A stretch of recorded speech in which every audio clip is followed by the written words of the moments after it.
Hello and welcome to another Game Nexus video. Today we're going to be taking a closer look at the Sega Model 1 arcade hardware, which is this large board here. Now, my Model 1 was the one for Virtua Fighter, but this hardware was released back in the year 1992 for Virtual Racing, and it was in seeing the little pit crew characters that gave Yu Suzuki the inspiration to make Virtua Fighter and basically invent the 3D fighting genre as we know it. But what I'm going to do in this video is we're going to take a look at the hardware itself and maybe do a little bit more in depth than I have in the past, just for fun, because I know way back when, years ago when I got this hardware, I kind of looked at it a little bit in the new pickups video, but I figure instead of having everyone dig through that, I'll show you a little bit more of the system itself and how everything is all set up here. Now, as you can see here, I have the soundboard on the top of the enclosure. And now the way that this whole thing works is it's all actually flathead screws. And the one thing I always say is especially to younger people, is you can honestly tell that something is older when it uses flathead screws. Because after a while, all the flathead screws were replaced with Phillips screws in just about everything. So it's kind of one of those telling things that if it has flathead screws, it's old. Because a lot of the older things I've ever seen have flathead screws in them.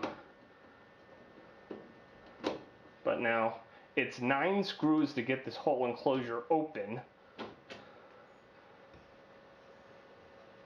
And let me just show you a close-up of this board here.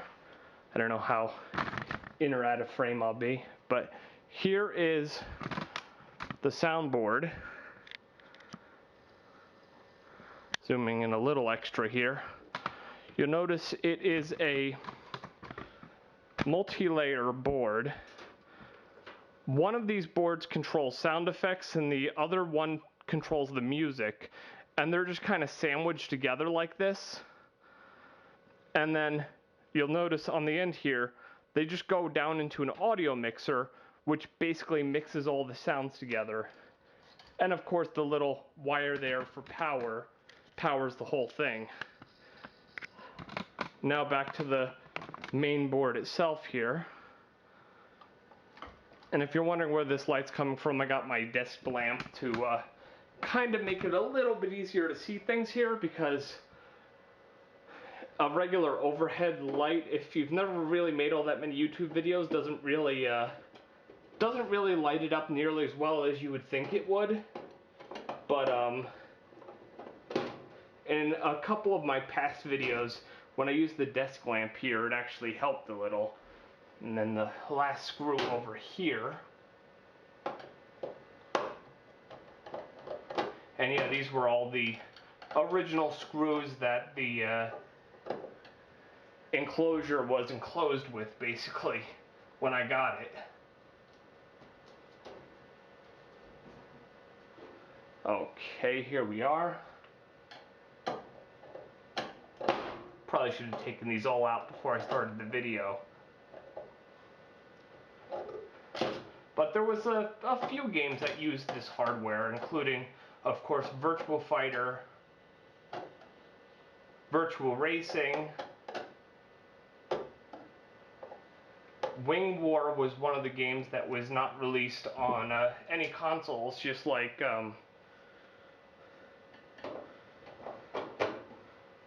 a lot of the Sega arcade games, unfortunately, and that's a fairly hard one to get a hold of these days. And now one more screw here, and then that will let us open our enclosure. And of course, on the back here, if you can see that in the frame at the moment, is the fan, which just blows into the enclosure and keeps everything nice and cool. Now the way this comes off if I remember right, is it just kind of lifts off. And then here is the Sega Model 1 board itself. Now, as you can see, in this enclosure is not just the Model 1 board itself, but also in the front here is the I/O board, which is actually used for most Model 1 games from what I understand. And as you can see, it's just power's connected here. It's got a cable here which connects it to the I/O, and as you can see, the power for the main board just kind of goes over that, as does the audio and everything. It just kind of goes over, and then this little guy here is the video connector for the main board that's just kind of sitting over this. And I don't know what that's for. That's just kind of hanging out, I guess. But yeah, that's the I/O board. And then here is the main board itself. Let me see if I get a little bit of a closer shot here. Just like many of the Sega boards, you'll see this is the main Model 1 arcade board, or as it was originally known as before the distinction of Model 1, it was known as the CG board. And then of course here's the ROM board here. And what you could do is you could actually swap out the ROMs on the ROM board, and I think there's some jumpers you have to change to make this into a different game. And then of course the soundboard over there in the front where I left it, you would have to swap out all the sound ROMs if you wanted any sound at all. And then the main board, which is actually several boards sandwiched together, I believe there's actually 3 of them, is the same for all the games. But as you can see, it's kind of just sitting in here with these little PCB feet, which when I actually got this, I had to replace all of these because they all had, a lot of them had broken in shipping. And unfortunately, the PCB feet that this uses were a different size than the ones that I typically use, so I couldn't just swap some of them out. But that's just a bit of a closer look at the Model 1 arcade board. Of course, when this is on, just like Model 2, all these little LEDs blink in sequence, just like the soundboard does. But yeah, let me take the camera off the tripod and get one more closer look at this in just a second. Okay, now I've moved in the light a little bit closer, just so you can get a little bit of a closer look here, because as you can see, various game ROMs that make up Virtua Fighter, couple of capacitors that kind of sit on top of the ROM board, and up here, as I had mentioned before, is that I/O board, which of course controls all the input and output and everything. Now, as I've not really had to do anything to any of these boards, I really don't know a heck of a lot about how most of this works, honestly. But you can see here, the cable, as I had mentioned earlier, comes from the power. This powers the I/O board. That's one of the connectors from the main power supply. Then what we have here is, it looks like the I/O board is somehow used in the sound, because a connector goes into the main board, goes into the sound board, so it must have something to do with that. And then this connector here is just power for the main board, and as I mentioned, this guy that's coming from the front all the way back to the main board is just video. So the I/O board has nothing to do with that, and then this one here is the actual controls plugging from the filter board down into the actual I/O board. And for some reason, as I had said, this one is just kind of hanging free. I don't know why, which I don't see anywhere it can go. It's very possible that this connector is just kind of in a power like option connector or something that would connect to some other game, but Virtua Fighter doesn't use it.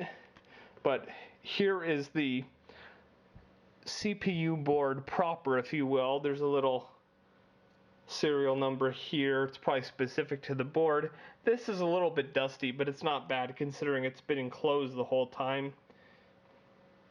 And then here you'll see 1992 Sega Model 1 CPU board. And there's all kinds of various components and ICs and everything that kind of make up Sega Model 1 system. And if you look under here, let me get a better hold, as I was just holding with the ends of my fingers, you'll see there's another board under here. And I believe there is a third board in that metal piece underneath, but I'm not going to really take this apart to look anymore. But yeah, I just wanted to give you like a closer look at this board. You'll see there are all the I/O panel connectors. Apparently this one, well, trying to get the little piece of dust that was hanging on my finger. Apparently this one here is also pinned up, but on Virtua Fighter it just doesn't have any connection. And I'm guessing this may be some kind of network connector, because it's that TOOX that I see on a lot of the Model 2 boards and everything. But yeah, that's a better look at what the Sega Model 1 looks like for Virtua Fighter. But let me, since I have the camera off the tripod here and I can do this, let's take a closer look at that soundboard. As you can see, what I'd mentioned was these are the connectors that network the audio, and they go into that little splitter over there by the video converter. And that, well, that's a mixer, and it mixes the two audios together.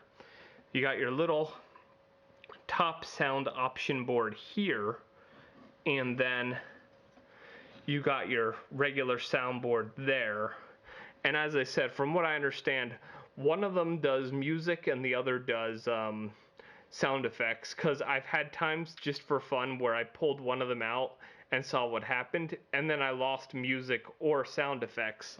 And you can see we have two ROMs on the top board, and then there's this little extra chip here, and there's even an extra socket on the top board. Two big ROMs there, two more here with an empty socket as well, and there might be one underneath here. I've never taken this apart because it's always worked. And then of course our power connector, and then our data connector that goes into the main board. But yeah, pretty interesting stuff if you're into arcade stuff like myself. But yeah, unlike other hardware, this hardware is incapable of producing sound, and this board here is basically what gives Model 1 its sound. But that's all for today, showing a little bit of a closer look at Sega Model 1 and basically the guts. This like nearly 3-foot metal cage, all this stuff that would be inside here to run Virtua Fighter from 1993. Well, this has been another kind of closer look slash in-depth look for our Game Nexus arcade videos here, and I shall see you later. Bye.